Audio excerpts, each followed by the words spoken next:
The Canterbury Tales by Geoffrey Chaucer. The Miller's Tale. The Prologue.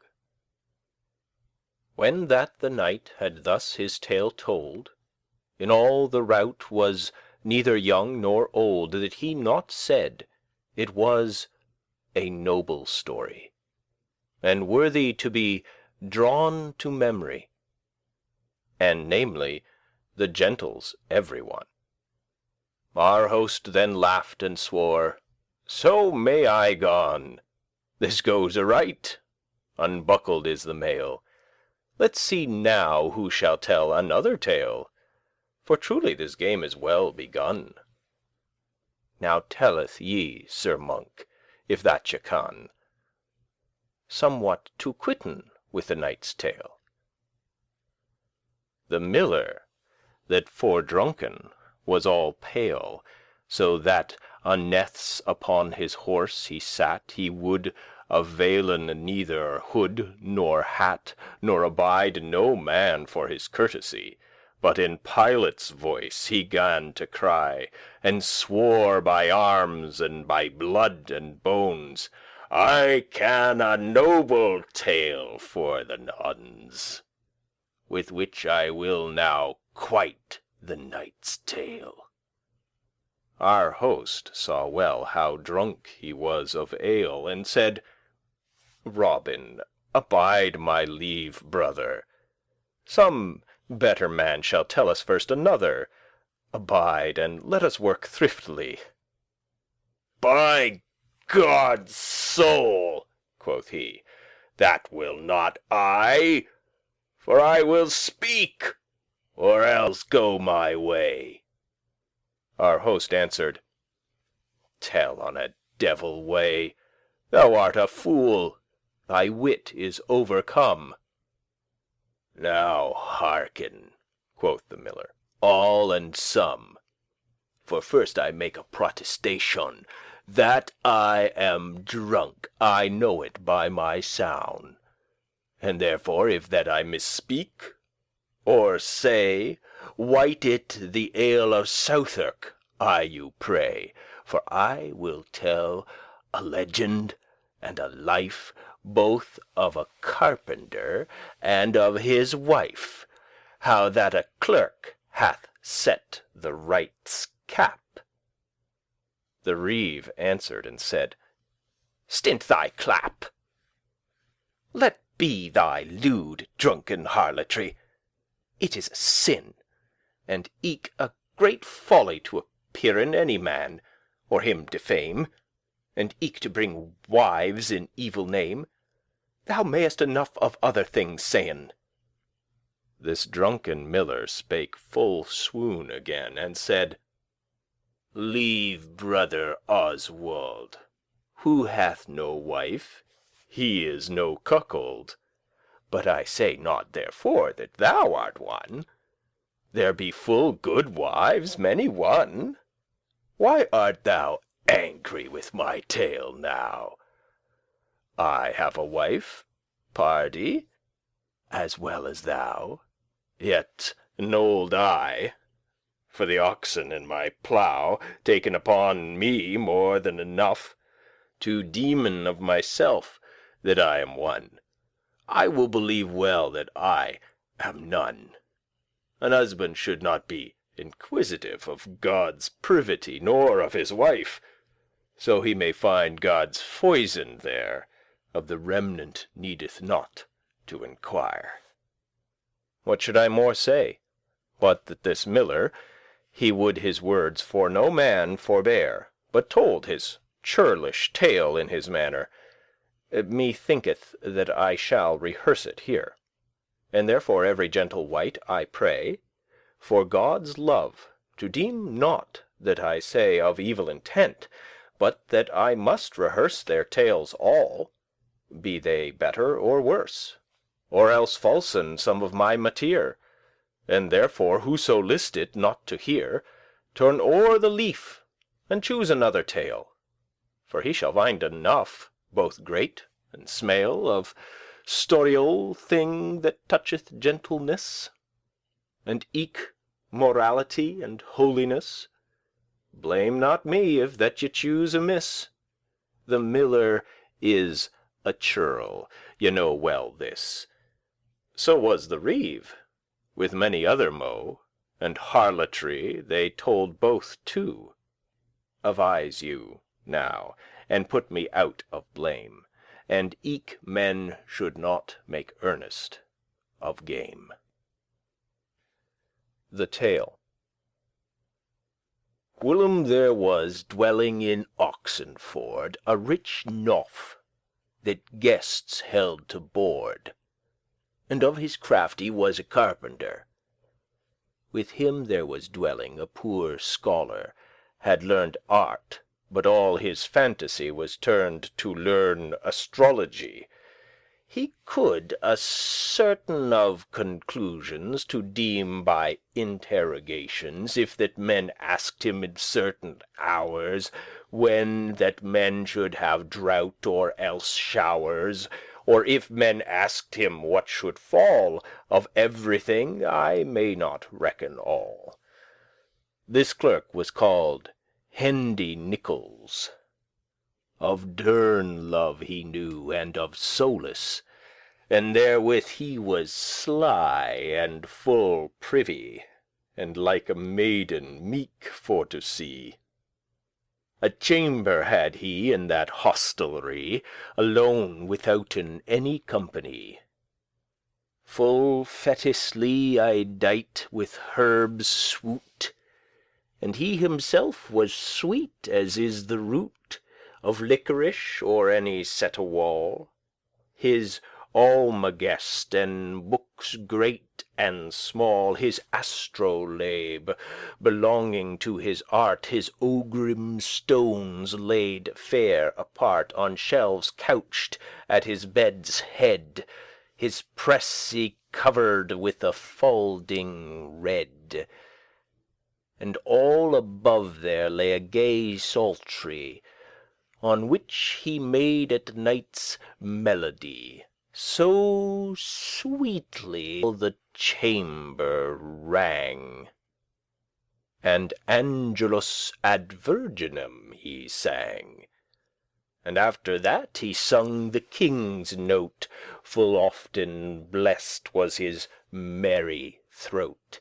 And thus this sweet clerk his time spent, after his friends finding, and his rent.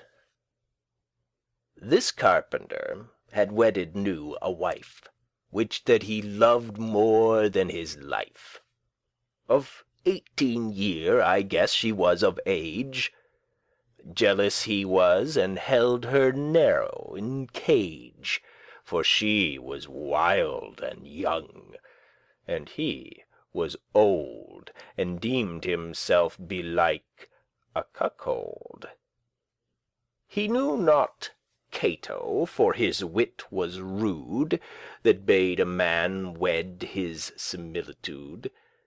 Men should wedden after their estate, for youth and eld are often at debate. But since that he was fallen in the snare, he must endure as other folk his care. Fair was this young wife, and therewithal as any weasel her body gent and small. A saint she weared, barred all of silk, a barm cloth eke as white as morning milk. Upon her lens, full of many a gore, white was her smock, and broidered all before, and eke behind on her collar about, of coal-black silk, within and eke without. The tapes of her white volupere were of the same suit of her colour. Her fillet broad of silk, and set full high, and sickerly she had a likerous eye. Full small y-pulled were her brows too, and they were bent wet and black as any sloe. She was well more blissful on to see than is the new pergenet tree, and softer than the wool is of a wether, and by her girdle hung a purse of leather tasselled with silk and pearled with laton. In all this world, to seeken up and down, there is no man so wise that could thench so gay a populot, or such a wench. Full brighter was the shining of her hue than in the tower the noble forged knew. But of her song, it was as loud and yearn as any swallow chittering on a burn. Thereto she could skip and make a game, as any kid or calf following his dame. Her mouth was sweet as bracket, or as meath, or hoard of apples laid in hay or heath. Wincing she was as is a jolly colt, long as a mast, and upright as a bolt. A brooch she bare upon her low collar, as broad as is the boss of a buckler. Her shoon were laced on her legs high. She was a primerole, a pigisnay, for any lord to have ligging in his bed, or yet for any good yeoman to wed.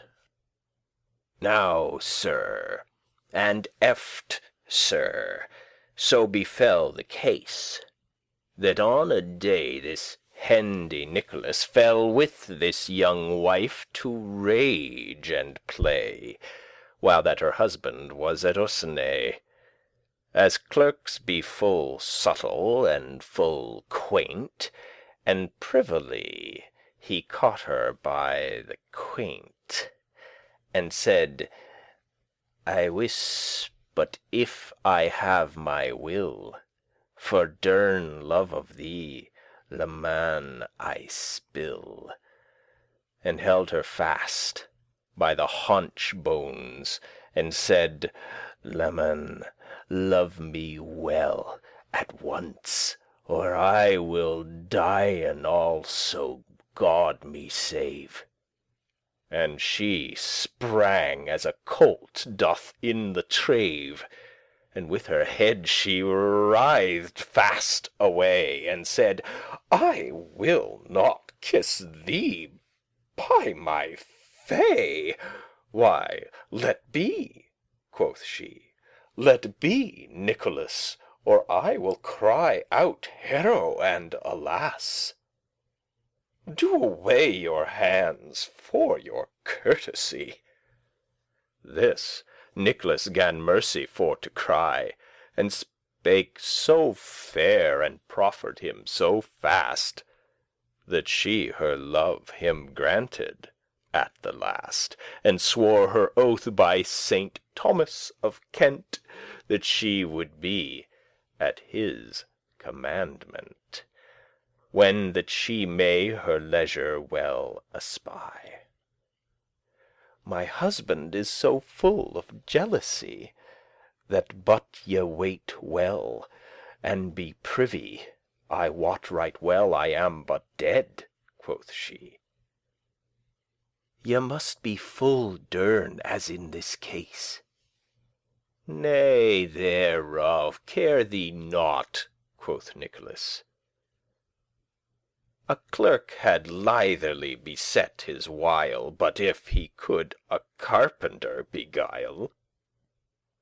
And thus they were accorded and y-sworn to wait a time, as I have said beforn. When Nicholas had done thus every deal, and thwacked her about the lens well, he kissed her sweet, and taketh his psaltery, and playeth fast, and maketh melody. Then fell it thus, that to the parish church of Christ's own works for to worch, this good wife went upon a holy day. Her forehead shone as bright as any day, so was it washen when she left her work. Now was there of that church a parish clerk, the which that was yclept Absolon. Curled was his hair, and as the gold it shone, and strutted as a fan, large and broad, full straight and even lay his jolly shod. His road was red, his eyen grey as goose, with Paul's windows carven on his shoes.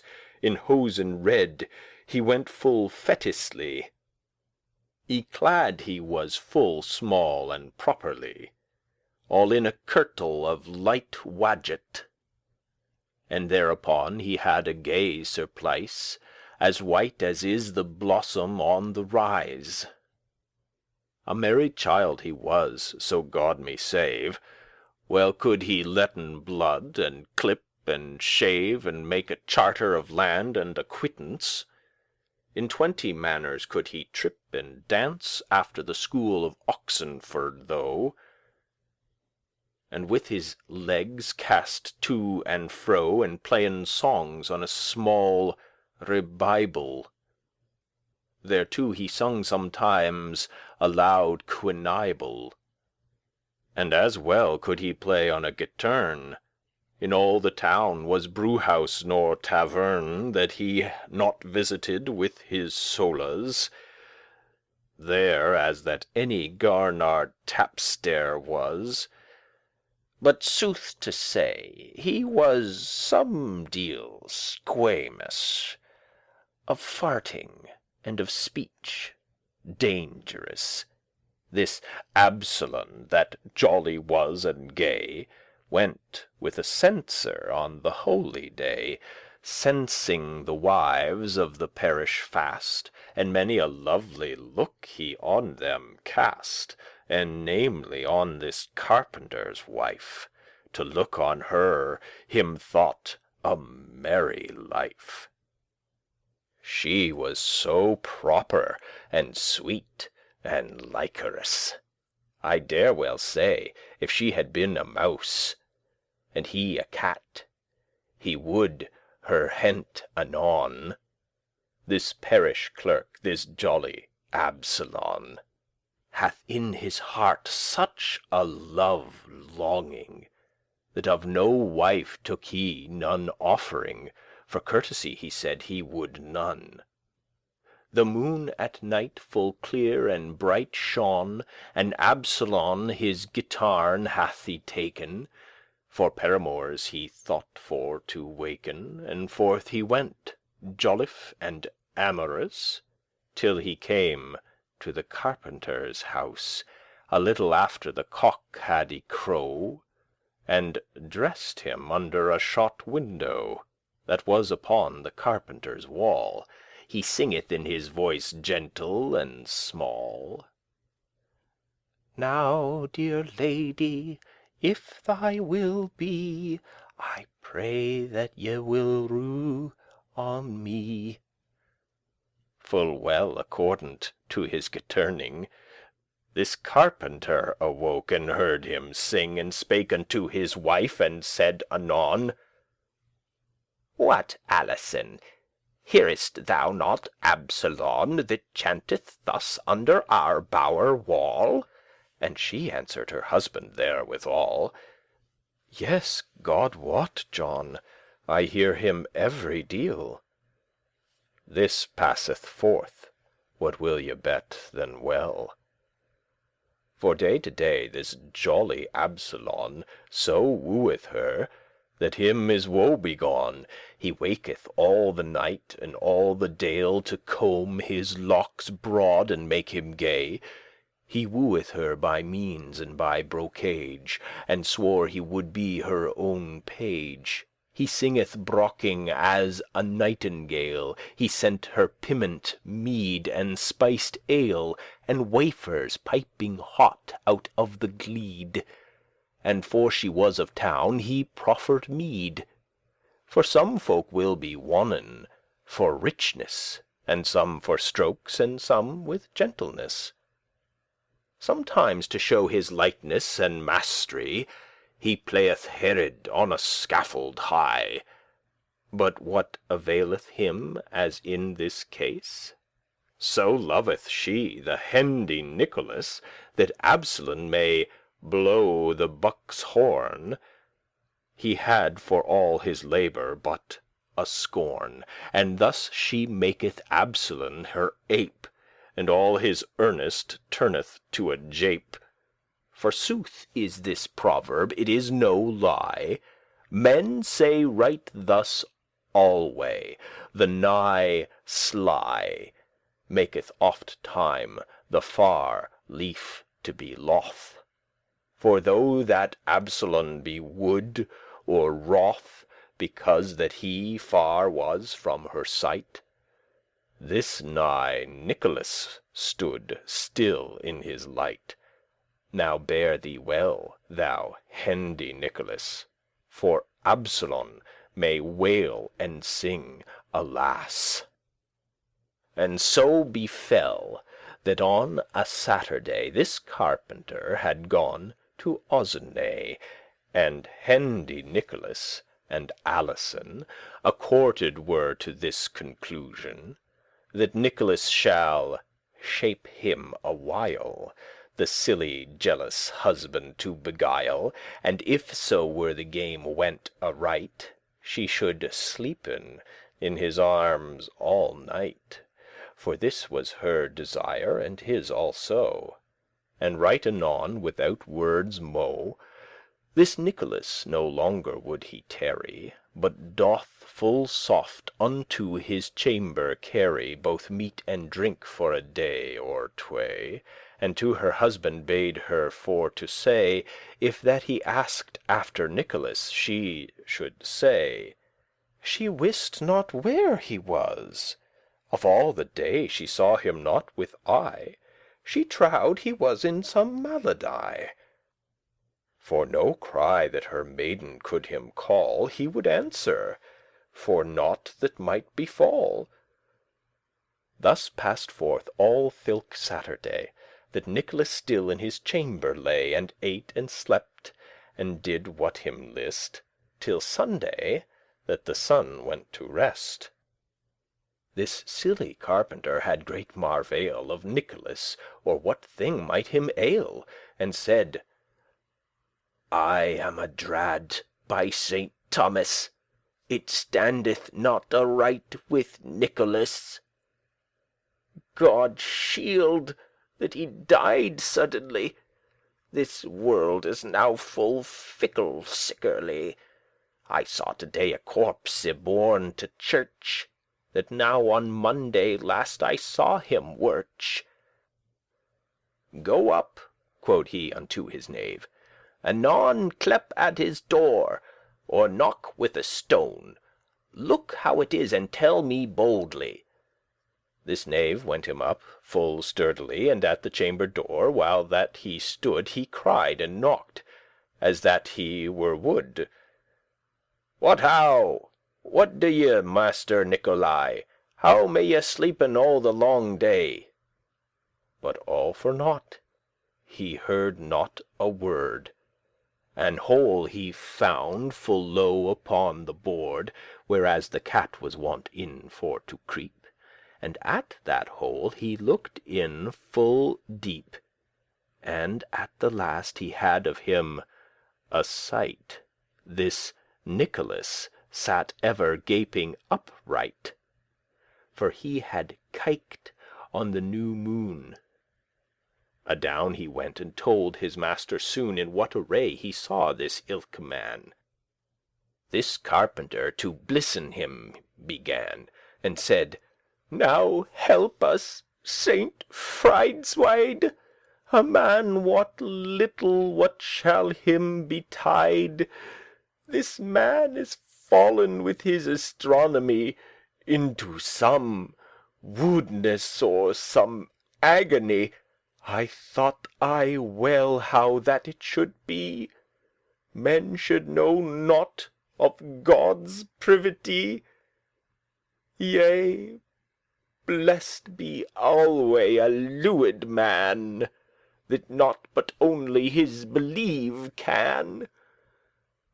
So far'd another clerk with astronomy. He walked in the fields for to pry upon the stars what there should befall, till he was in a moral pity fall. He saw not that, but yet, by Saint Thomas, me rueth sore of Hendy Nicholas.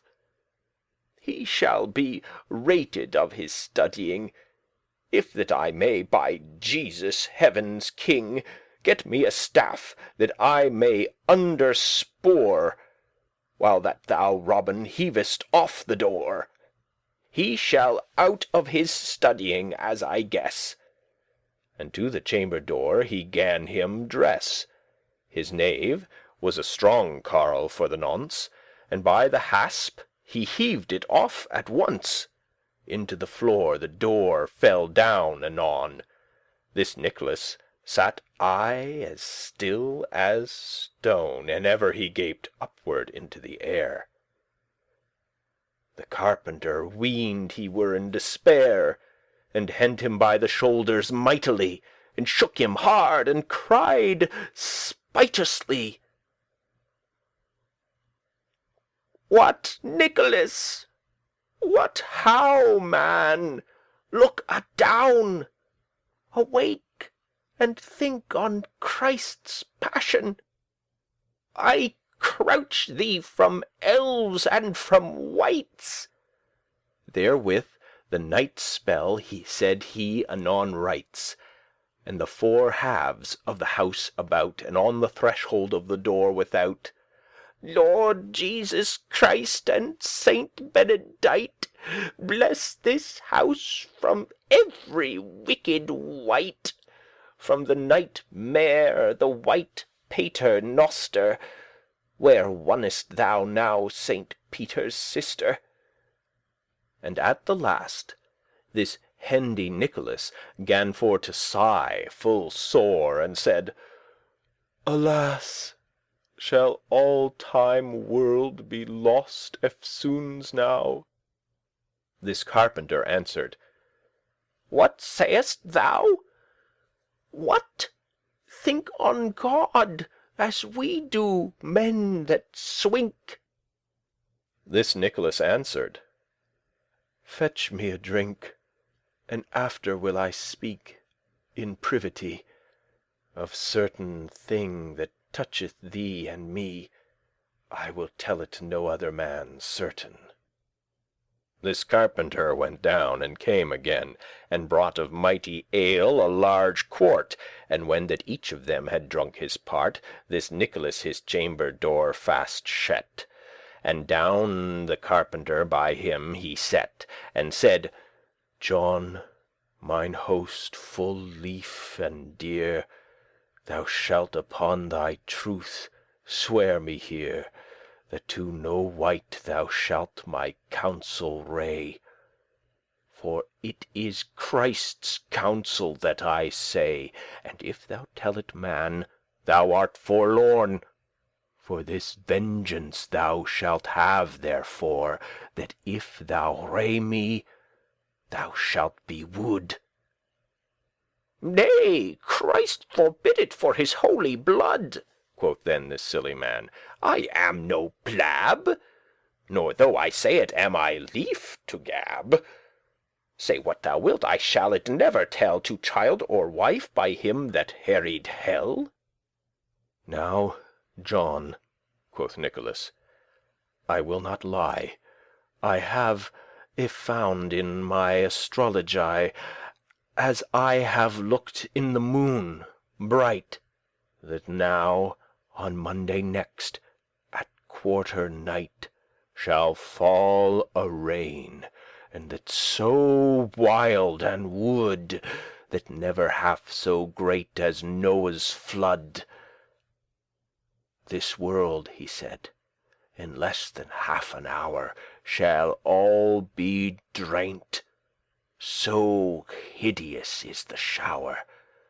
Thus shall mankind drench and lose their life." This carpenter answered, "Alas, my wife, and shall she drench? Alas, my Alison." For sorrow of this he fell almost adown, and said, "Is there no remedy in this case?" "Why, yes, for God," quoth Hendy Nicholas. "If thou wilt worken after lore and rede, thou mayest not worken after thine own head. For thus saith Solomon, that was full true, work all by counsel, and thou shalt not rue. And if thou work wilt by good counsel, I undertake, without mast or sail, yet shall I save her, and thee and me. Hast thou not heard how saved was Noah, when that our Lord had warned him beforn, that all the world with water should be lorn?" "Yes," quoth this carpenter, "full yore ago."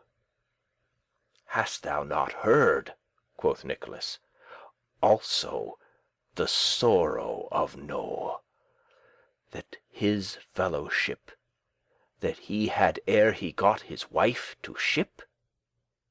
Him had been lever, I dare well undertake, at thilke time than all his weathers black, that she had had a ship herself alone. And therefore knowest thou what is best to be done.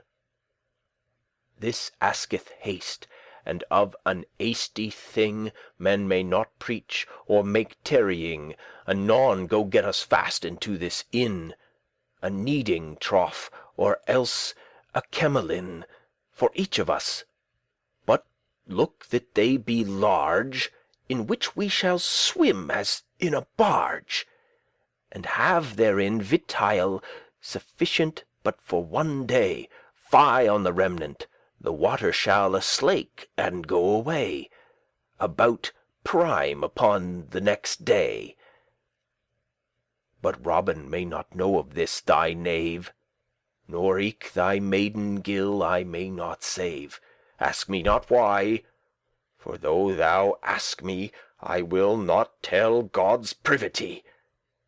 Sufficeth thee, but if thy wit be mad, to have as great a grace as Noah had, thy wife shall I well saven out of doubt. Go now thy way, and speed thee hereabout. But when thou hast, for her and thee and me, y-gotten us these kneading tubs 3, then shalt thou hang them in the roof full high, so that no man our purveyance espy. And when thou hast done thus as I have said, and hast our vitile fair in them y-laid, and eke an axe to smite the cord in two, when that the water comes, that we may go and break an hole on high upon the gable, into the garden ward, over the stable, that we may freely pass forth our way, when that great shower is gone away. Then shalt thou swim as merry, I undertake, as doth the white duck after her drake. Then will I clepe. How Alison, how John, be merry, for the flood will pass anon. And thou wilt say, Hail, Master Nicholay, good morrow, I see thee well, for it is day. And then shall we be lords all our life of all the world, as Noah and his wife. But of one thing I warn thee full right, be well advised on that ilke night, when we be entered into ship's board, that none of us not speak a single word, nor cleep nor cry, but be in his prayer, for that is God's own hest dear. Thy wife and thou must hangen far atween, for that betwixt you shall be no sin, no more in looking than there shall in deed. This ordinance is said. Go, God thee speed. To-morrow night, when men be all asleep in our kneading tubs, we will creep and sit there, abiding God's grace. Go now thy way. I have no longer space to make of this no longer sermoning. Men, say thus: send the wise, and say nothing. Thou art so wise, it needeth thee not teach. Go, save our lives, and that I thee beseech. This silly carpenter went forth his way. Full oft he said, Alas, and well a day. And to his wife he told his privity, and she was ware and better knew than he what all this quaint cast was for to say. But natheless she feared as she would dey, and said, Alas, go forth thy way anon. Help us to 'scape, or we be dead each one. I am thy true and very wedded wife. Go, dear spouse, and help to save our life. Lo, what a great thing is affection! Men may die of imagination, so deeply may impression be take. This silly carpenter begins to quake. He thinketh verily that he may see this new flood come weltering as the sea, to drenchen Alison, his honey dear. He weepeth, waileth, maketh sorry cheer. He sigheth with full many a sorry sow. He goeth and getteth him a kneading trough, and after that a tub and a kemelin, and privily he sent them to his inn, and hung them in the roof full privily with his own hand. Then made he ladders 3 to climb by the ranges and the stocks upon the tubs hanging in the bulks, and victualled them, kemelin, trough, and tub, with bread and cheese and good ale in a jub, sufficing right enough as for a day. But ere that he had made all this array, he sent his knave, and eke his wench also, upon his need to London for to go. And on the Monday, when it drew to night, he shut his door without candlelight, and dressed everything as it should be. And shortly up they climbed, all the 3. They sat still well a furlong way. Now, Paternoster clum, said Nicolay. And clum, quoth John, and clum, said Alison. This carpenter said his devotion, and still he sat and bided his prayer, awaking on the rain, if he it hear. The dead sleep, for weary business, fell on this carpenter right as I guess, about the curfew time, or little more. For travail of his ghost he groaned sore, and eft he routed, for his head mislay. Adown the latter stalked Nicolay, and Alison, full soft adown she sped.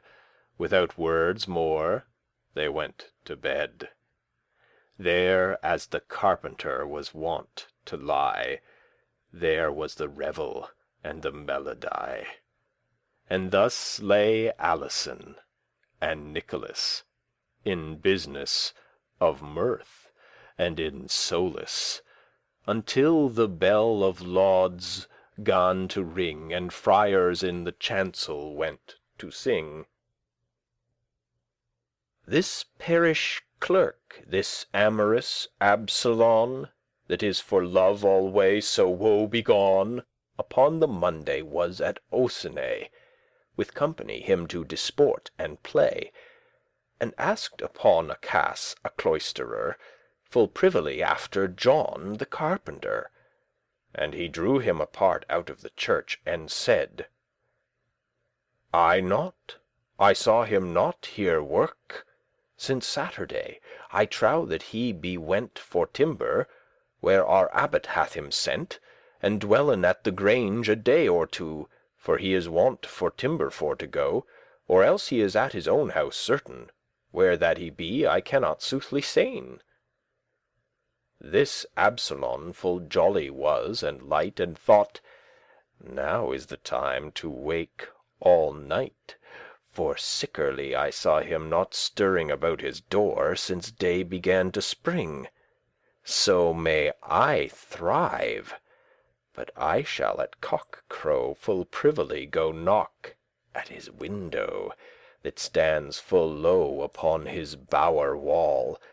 To Alison then will I tellen all my love longing, for I shall not miss that at the least way I shall her kiss. Some manner comfort shall I have parfait. My mouth hath itched all this livelong day, that is a sign of kissing at the least. All night I met, eke I was at a feast. Therefore I will go sleep an hour or tway, and all the night then will I wake and play. When that the first cock crowed had, anon up rose this jolly lover Absolon, and he arrayed gay, at point devise. But first he chewed grains and liquorize, to smell sweet, ere he had combed his hair. Under his tongue a true love he bare, for thereby thought he to be gracious. Then came he to the carpenter's house, and still he stood under the shot window.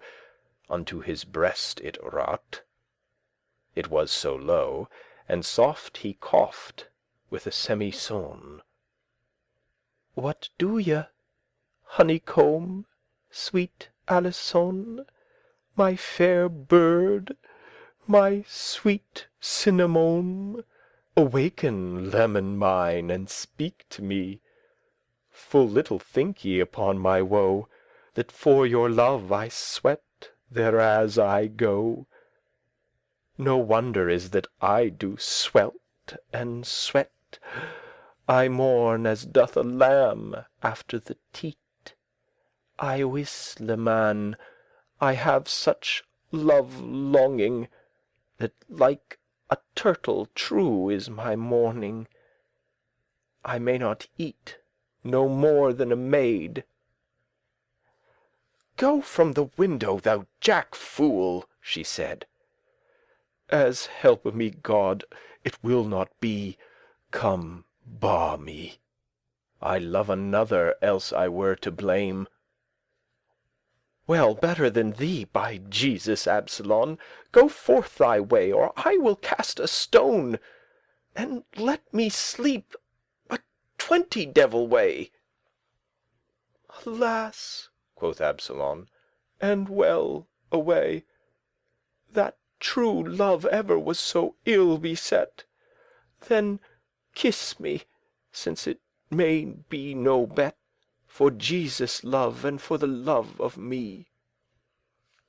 "Wilt thou then go thy way therewith?" quoth she. "Yea, certes, leman," quoth this Absolon. "Then make thee ready," quoth she, "I come anon." And unto Nicholas she said, full still, "Now, peace, and thou shalt laugh anon thy fill." This Absolon down set him on his knees, and said, "I am a lord at all degrees, For after this I hope there cometh more. Leman, thy grace, and sweet bird, thine oar." The window she undid, and that in haste. "Have done," quoth she, "come off and speed thee fast, Lest that our neighbours should thee espy."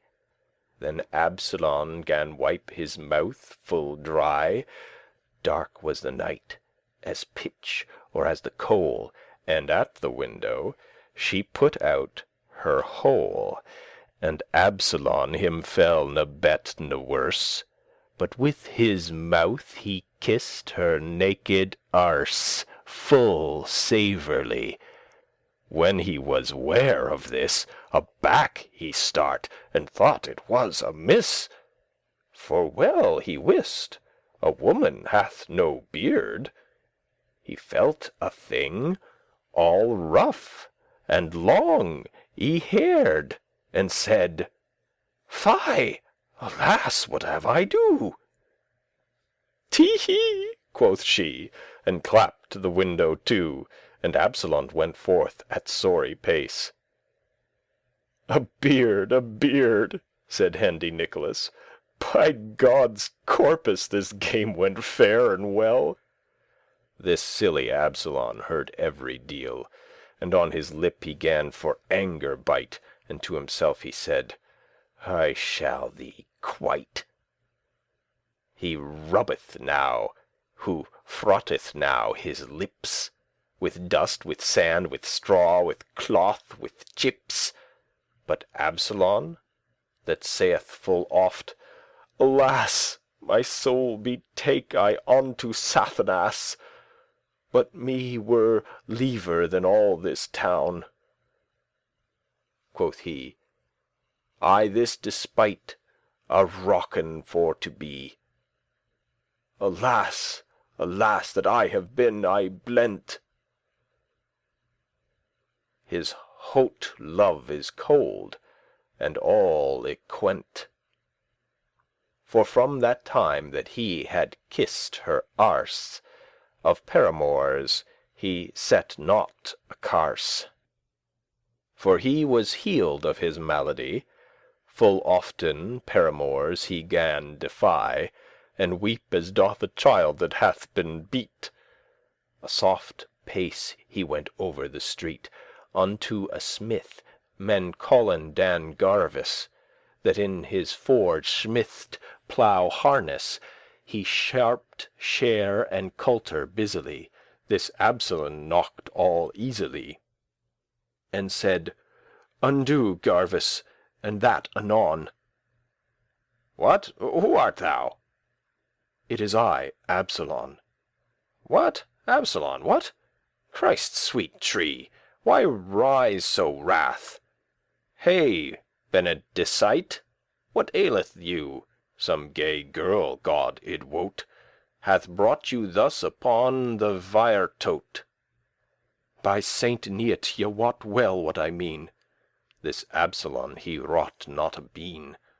Of all his play no word again he gaff, For he had more tow on his distaff Than Garvice knew, and said, "Friend so dear, That hot coulter in the chimney here, Lend it to me, I have therewith to don.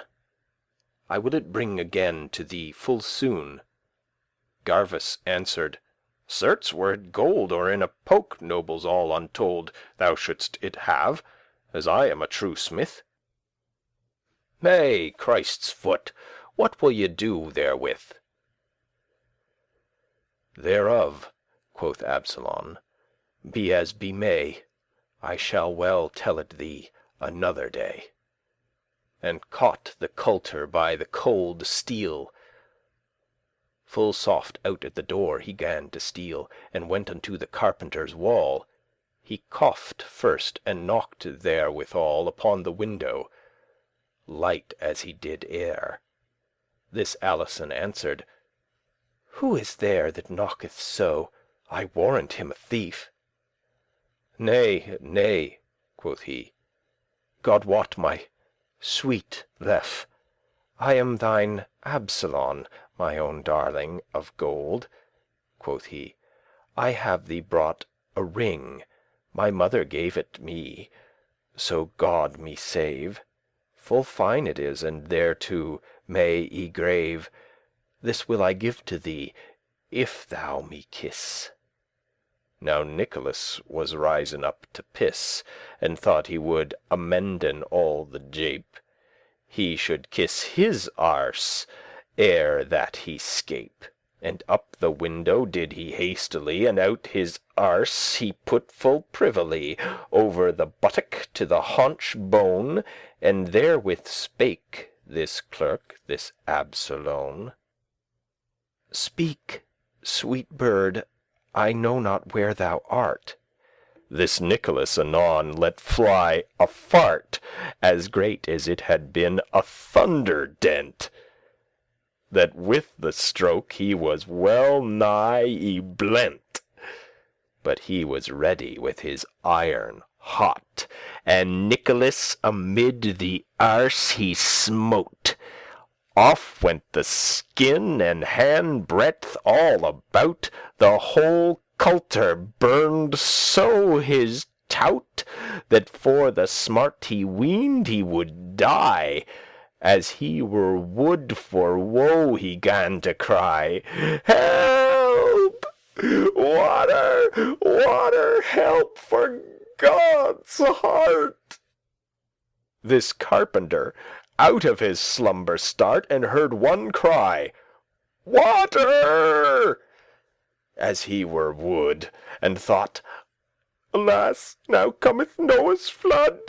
He sat him up without wordes mo', and with his axe he smote the cord in two, and down went all. He found neither to sell, nor bread nor ale, till he came to the cell. Upon the floor, and there in swoon he lay. Up started Alison and Nicholay, and cried out, "A hero in the street!"